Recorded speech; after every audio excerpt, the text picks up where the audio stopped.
أما بعد فأعوذ بالله من الشيطان الرجيم. بسم الله الرحمن الرحيم. إن الله وملائكته يصلون على النبي يا أيها الذين آمنوا صلوا عليه وسلموا تسليما. اللهم صل على سيدنا مولانا محمد معدن الجود والكرم وآله وبارك وسلم صلاة وسلام عليك يا رسول الله وسلم عليك يا حبيب اللہ. رجب المرجب کی 16 تاریخ آج گزری ہے،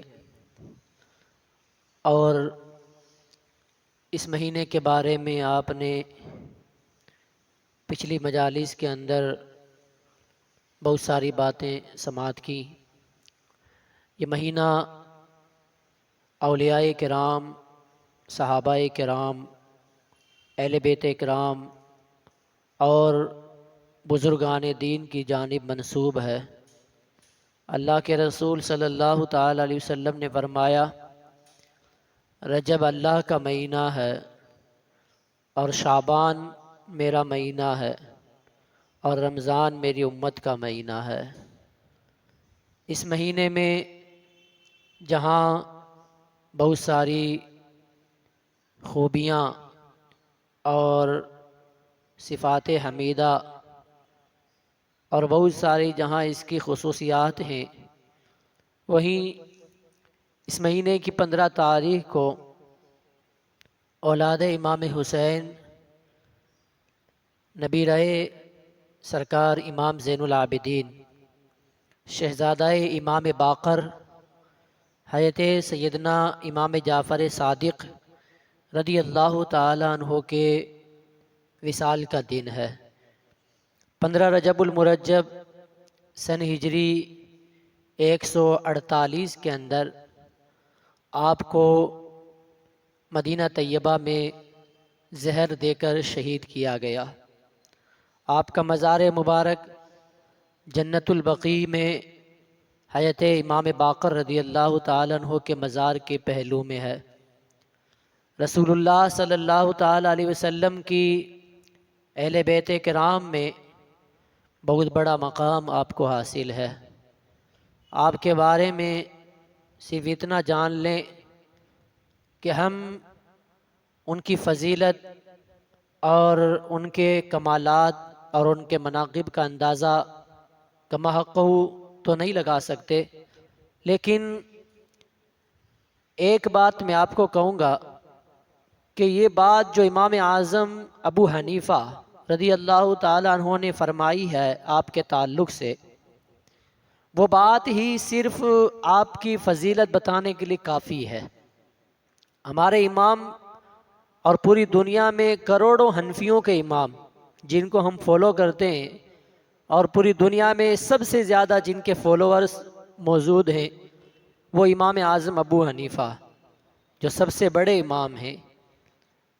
سرکار امام اعظم ابو حنیفہ فرماتے ہیں، لولا السنتان لہلک النعمان، کہ اگر نعمان ابن ثابت یعنی ابو حنیفہ کی زندگی میں یہ 2 سال نہ ہوتے تو ابو حنیفہ ہلاک ہو جاتا.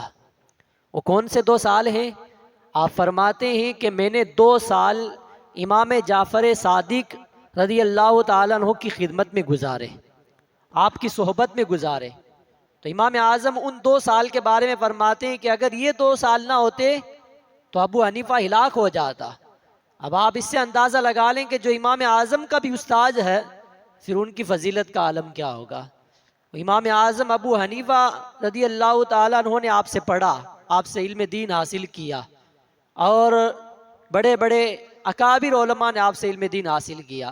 حضرت امام مالک رضی اللہ تعالیٰ عنہ جن کے ماننے والوں کو مالکی کہا جاتا ہے، پوری دنیا میں لاکھوں کی تعداد میں ان کے مقلدین پائے جاتے ہیں، وہ امام مالک فرماتے ہیں کہ میں کئی برس تک امام جعفر صادق رضی اللہ تعالیٰ عنہ کی خدمت میں رہا اور بارہا آپ کی خدمت میں آیا. میں جب بھی آپ کے پاس آتا، آپ کی خدمت میں آتا، تو میں نے کبھی بھی امام جعفر صادق کو 3 حالتوں سے خالی نہیں پایا، یعنی 3 جو اچھی عادتیں تھی، ان 3 اچھی عادتوں میں سے کسی ایک کام کے اندر میں نے آپ کو ضرور مشغول پایا۔ وہ 3 کام کیا ہیں؟ امام مالک فرماتے ہیں جب بھی میں امام جعفر صادق کے پاس آتا، یا تو آپ قرآن پڑھ رہے ہوتے، یا نماز پڑھ رہے ہوتے، یا پھر آپ روزہ دار ہوتے، یعنی میں نے آپ کو ہمیشہ روزے کی حالت میں پایا۔ اور جب میں رات کو آپ کے پاس آتا تو یا تو آپ نماز پڑھ رہے ہوتے یا قرآن پاک کی تلاوت کرتے ہوتے۔ ان 3 کاموں کے علاوہ کسی اور کام میں نے آپ کو بیزی نہیں پایا، کسی اور کام میں آپ کو مشغول نہیں پایا۔ جو اللہ کا اتنا مبارک بندہ ہے، جو اللہ کا اتنا صالح بندہ ہے کہ بڑے بڑے امام جن کا ذکر یوں کر رہے ہیں اور جن کی تعریف بیان کر رہے ہیں، اس امام جعفر صادق کے کمال اور آپ کے فضل اور آپ کے مناقب کا اندازہ ہم نہیں لگا سکتے۔ حضرت امام جعفر صادق رضی اللہ تعالیٰ عنہ تابعی ہیں۔ تابعی کسے کہتے ہیں معلوم آپ کو؟ پہلے تو آپ صحابی سمجھیں، صحابی کسے کہتے ہیں؟ صحابی وہ خوش نصیب مسلمان جس نے ایمان کی حالت میں رسول اللہ صلی اللہ علیہ وسلم کو دیکھا، سرکار کی زیارت کی، اور ایمان کی حالت میں ہی وہ دنیا سے گیا، اسے کیا کہتے ہیں؟ صحابی۔ اور وہ خوش نصیب انسان، وہ خوش نصیب مسلمان جس نے ایمان کی حالت میں اپنے ماتے کی آنکھوں سے کسی صحابی کو دیکھا اور پھر ایمان کی حالت میں دنیا سے گیا، اسے کیا کہتے ہیں؟ تابعی۔ کیا کہتے ہیں؟ جس نے رسول اللہ کو دیکھا اسے صحابی کہتے ہیں، اور جس نے صحابی کو دیکھا اس کو تابعی کہتے ہیں۔ تو حضرت امام جعفر صادق رضی اللہ تعالیٰ عنہ تابعی ہیں۔ کیا ہیں؟ اگرچہ آپ نے زندگی میں حضور صلی اللہ علیہ وسلم کی زیارت نہیں کی، لیکن ان مسلمانوں کو دیکھا ہے، ان صحابہ کو دیکھا ہے جنہوں نے رسول اللہ کو دیکھا ہے، تو ان آنکھوں کو دیکھا ہے جن آنکھوں نے حضور کا دیدار کیا ہے، تو اس لیے آپ تابعی ہیں۔ حضرت انس بن مالک اور حضرت سہل بن سعد رضی اللہ تعالیٰ عنہما، یہ 2 جلیل القدر صحابہ کرام ہیں جن کی آپ نے صحبت پائی اور جن سے آپ نے علم حدیث اور علم فقہ اور علم دین مصطفیٰ صلی اللہ تعالیٰ علیہ وسلم حاصل کیا۔ ان 2 صحابہ کرام کی بارگاہ میں رہنے اور ان 2 صحابہ کرام کی زیارت کرنے کی وجہ سے آپ کو تابعی کہا جاتا ہے۔ حضرت امام جعفر صادق رضی اللہ تعالیٰ عنہ امام زین العابدین کے پوتے ہیں۔ امام زین العابدین کون ہیں؟ وہ حضرت امام حسین رضی اللہ تعالیٰ عنہ شہید کربلا، سید الشہداء رضی اللہ تعالیٰ عنہ کے شہزادے، جو کربلا سے واپس آئے تھے، اسیر کربلا جنہیں کہا جاتا ہے۔ کربلا میں سب شہید ہو گئے تھے، تو امام زین العابدین امام حسین کے شہزادے اور ایک امام حسن کے شہزادے امام حسن مثنیٰ، یہ دونوں زندہ بچ کر وہاں سے باقی حیات کے ساتھ واپس آئے تھے۔ تو امام زین العابدین رضی اللہ تعالیٰ عنہ سے آج جو سلسلہ چل رہا ہے حسینی سعادات کا، وہ امام زین العابدین سے چلتا ہے۔ اسی امام زین العابدین کے بیٹے ہیں امام باقر۔ کون ہیں؟ امام باقر۔ اور امام باقر کے بیٹے ہیں امام جعفر صادق رضی اللہ تعالیٰ عنہ۔ تو اہل بیت کرام کی شان اور فضیلت تو وہ ہے کہ جس کو قرآن نے بیان کیا ہے اور حدیث مصطفیٰ صلی اللہ تعالیٰ علیہ وسلم میں اللہ کے رسول صلی اللہ علیہ وسلم نے بار بار اپنے اہل بیت کی فضیلت کو بیان فرمایا۔ سرکار علیہ الصلوۃ والسلام نے ارشاد فرمایا، میری اہل بیت نوح علیہ السلام کی کشتی کی طرح ہیں۔ نوح علیہ السلام کی کشتی، یعنی جب طوفان نوح آیا تھا تو جو لوگ اس کشتی کے اندر سوار ہو گئے تھے، جس کشتی کو نوح علیہ السلام نے بنایا تھا، اس میں جو سوار ہو گئے وہ بچ گئے، اور جو اس سے باہر رہے وہ ڈوب گئے، ہلاک ہو گئے۔ سرکار علیہ السلام فرماتے ہیں، میرے گھر والے، میرے خاندان، میری نسل پاک اور میرے اہل بیت کی مثال بھی اس کشتی کی طرح ہے۔ جو میری اہل بیت کی محبت میں سوار ہو گیا وہ بچ گیا، کامیاب ہو گیا، اور جو اپنے دل کے اندر میری اہل بیت کے تعلق سے نفرت پالتا ہے، دشمنی رکھتا ہے، اہل بیت سے محبت نہیں رکھتا، وہ ہلاک ہو گیا، وہ ناکام ہو گیا۔ تو پتہ چلا کہ اگر کوئی جنت میں جا سکتا ہے تو اہل بیت کی محبت کے ساتھ ہی جا سکتا ہے۔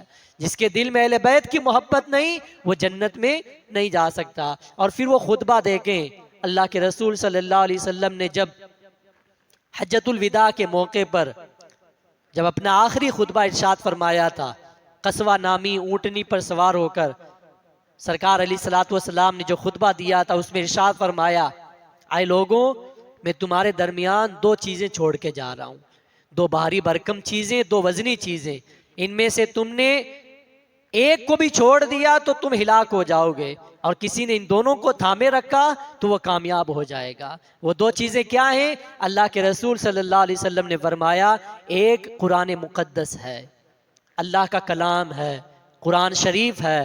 اگر کسی نے قرآن پر عمل کیا، قرآن کے احکام پر چل کر اپنی زندگی گزاری، قرآن کی تلاوت کرتا رہا، قرآن سے محبت کرتا رہا، وہ بھی جنتی ہے۔ اور دوسری وہ وزنی چیز، بھاری بھرکم چیز، وہ میری اہل بیت ہے، میری عطرت ہے، میری نسل پاک ہے، کہ جس نے میری اہل بیت سے محبت کی اور قرآن سے محبت کی تو وہ جنتی ہو گیا۔ تو یہ دو چیزیں اللہ کے رسول صلی اللہ علیہ وسلم نے ہمیں عطا فرمائی ہے، تو ہمیں اس حدیث پاک پر عمل کرنا ہے کہ ہم قرآن پر بھی عمل کریں، قرآن کی تلاوت کریں، اور اہل بیت کرام کی محبت کو اپنے دل میں بسائیں۔ اعلیٰ حضرت امام عشق و محبت رضی اللہ تعالیٰ عنہ فرماتے ہیں، تیری نسل پاک میں ہے بچہ بچہ نور کا، تو ہے عین نور تیرا سب گھرانہ نور کا۔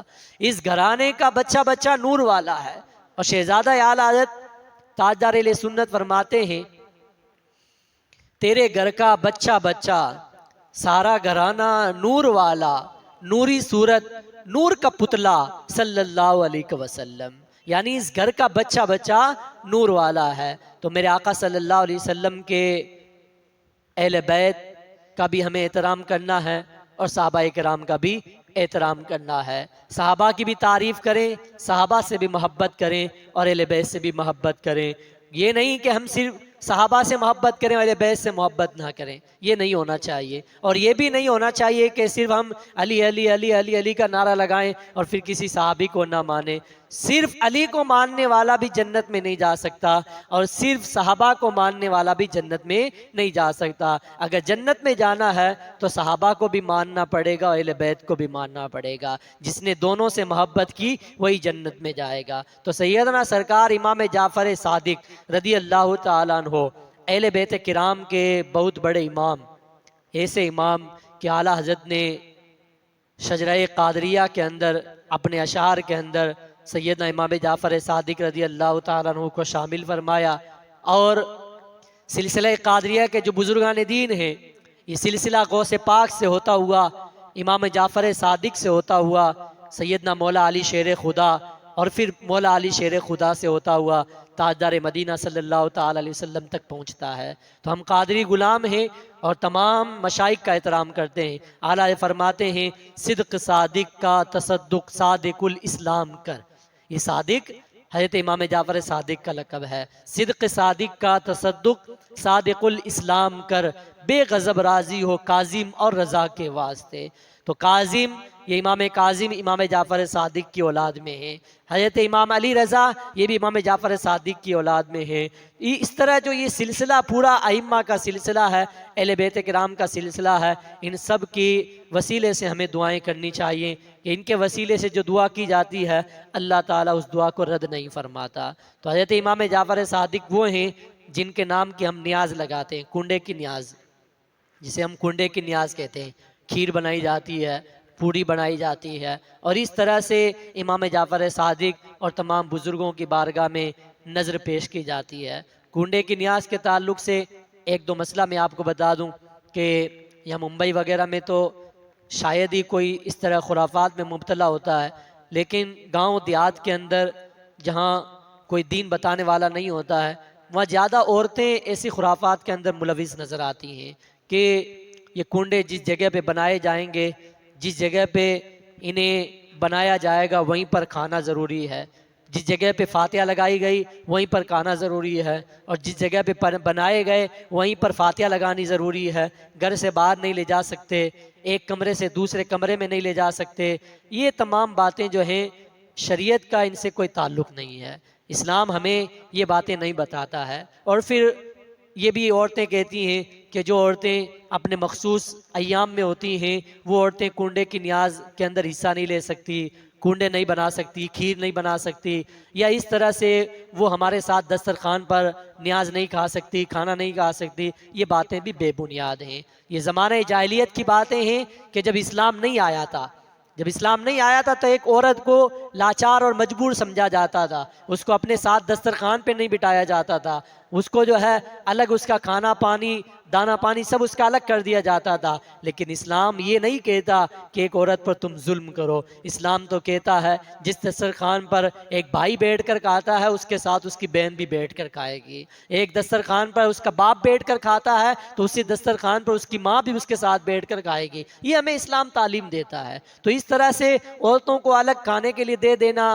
عورتوں کو اس میں شریک نہیں ہونے دینا، یہ تمام باتیں جو ہیں بے بنیاد ہیں، اس پر ہمیں عمل نہیں کرنا چاہیے۔ پھر کچھ لوگ جو ہے کنڈے کی نیاز کے تعلق سے طرح طرح کی جو کتابیں ہیں، لکڑہارے کی کہانی، 16 شہیدوں کی کہانی، 10 بیبیوں کی کہانی، فلاں کی کہانی، یہ کہانی، تو یہ قصے کہانیاں پڑھ کر پھر اس کو ایصال ثواب کرتے ہیں۔ تو یہ بھی کوئی ان کی کوئی اصل نہیں ہے شریعت کے اندر۔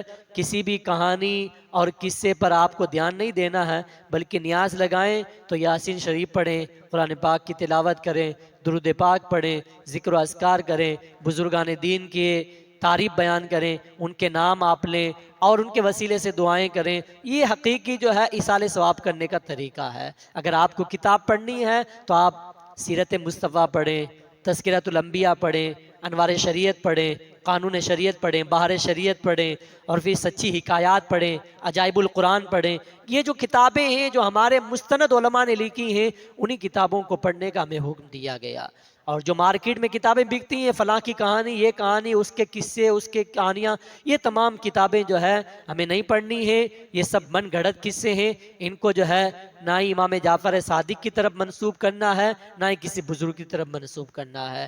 ہمیں جو ہے فاتحہ لگانی ہے، اور کنڈے کی نیاز جہاں بنائی جاتی ہے وہاں بھی کھا سکتے ہیں، باہر بھی لے جا سکتے ہیں، اور جس جگہ بھی آپ چاہیں کہ وہاں لے جا کے کھائیں، وہاں لے جا کر آپ اس کو کھا سکتے ہیں۔ عورتیں بھی کھا سکتی ہیں، مرد بھی کھا سکتے ہیں، بچے بھی کھا سکتے ہیں۔ اس کے اندر کوئی تخصیص نہیں ہے کہ فلاں کھائے گا تو فلاں نہیں کھائے گا، فلاں شامل ہوگا تو فلاں شامل نہیں ہوگا۔ یہ تمام باتیں بے بنیاد ہیں۔ اللہ تعالی ہمیں سیدنا امام جعفر صادق رضی اللہ تعالیٰ عنہ کی سیرت پر اور آپ کی تعلیمات پر عمل کی توفیق عطا فرمائے، اور ہمیں امام جعفر صادق رضی